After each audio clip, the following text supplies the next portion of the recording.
Inialay si Selena sa demonyo pero bigla na lang may milagrong naganap kaya nagkaroon ng pagkahalo ng mabuti sa masama sa katauhan ng babaeng si Selena.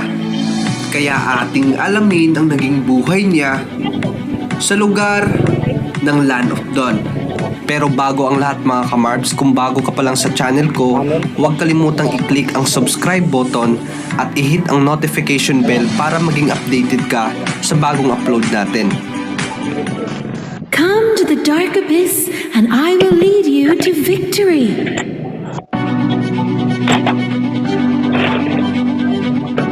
Sa timog bahagi ng imperyo ng Muneyan, matutuklasan ng matagal ng namamalaging kasamaan na umukit ng malaking peklat sa kalupaan ng Baren, na tila baga ang demonyong gumawa nito ay gumamit ng sinaunang tabak para makagawa ng permanenteng sugat sa buong lugar.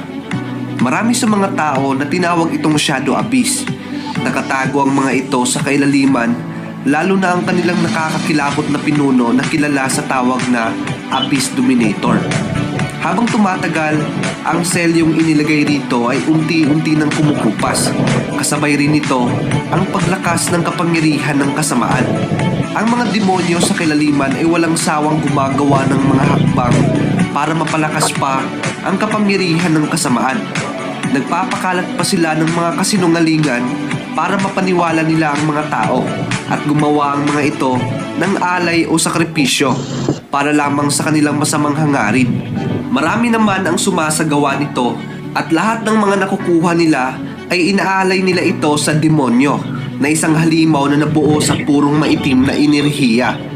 Sa tuwing nag-aalay sila, hinihintay nila ito hanggang sa maubos ng demonyo ang lahat ng handog nila. Dahil na rin sa maraming tao o tribo ang nawala sa kanilang tamang paniniwala, nagdulot ito ng malaking kapahamakan para sa iilan. Ang iba naman ay sumasagawa ng pagsakripisyo sa di nila malaman-laman na kasamaan kapalit ang kapangyarihan. Hindi nga nakaligtas ang batang elf na may pangalang Selena. Siya ay isinakripisyo sa Shadow Abyss ng mga panatikong kalahi. Kapalit lamang nito ay ang maitim na enerhiya.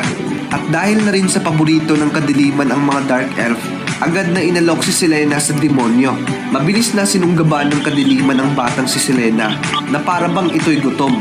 Matinding sakit at depresyon ang bigla na lang pumalat sa buong katawan ng bata. Habang sinasagawa ito, himala namang may bigla na lang milagrong naganap sa pangyayari. Isang makintab na kulay asol ang bigla na lang bumalot sa batang ito.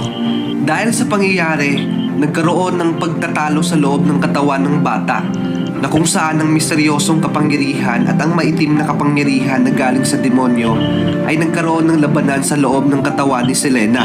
Di nagtagal, nakagising na si Selena mula sa pagsakripisyo nito. Nagbago ang kanyang anyo at ang mga kulay niya ay naging misteryosong kulay asul. Ang kanyang mga mata ay kulay lavender na lumiliwanag. Sa kanyang tabi naman ay tahimik na nakahiga ang demonyo. Pagkatapos ng kaganapan, ang karamihan sa mga demonyo ay abala sa pag-iisip kung ano ang nangyari sa bata. Pero ang hindi nila alam, dumating na pala ang kalooban ng kadiliman na kung saan ang batang babaeng ito ay may nararamdamang malalim na pagmamahal. Ang pag-ibig niyang ito ang gumawa sa kanya upang protektahan siya mula sa pagtupok ng mga demonyo. Sa kabilang banda, ang kapangyarihan ng Mungad at ang maitim na kapangyarihan ng kadiliman ay nagawang mabalanse ni Selena sa loob nito. Kaya isang sinaunang tinig ang bigla na lang umalingaw-ngaw sa isip ng mga demonyo na nagsasabi, "Iwan mo sa akin ang batang babae at siya ang magiging pinakamalakas na mandirigma sa Shadow Abyss."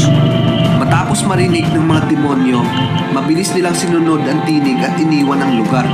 Matapos ang pangyayari, nung dumating ang oras na muling lumitaw si Selena sa harapan ng mga demonyo, tuluyan na niyang nakalimutan ang lahat ng kanyang nakaraang buhay.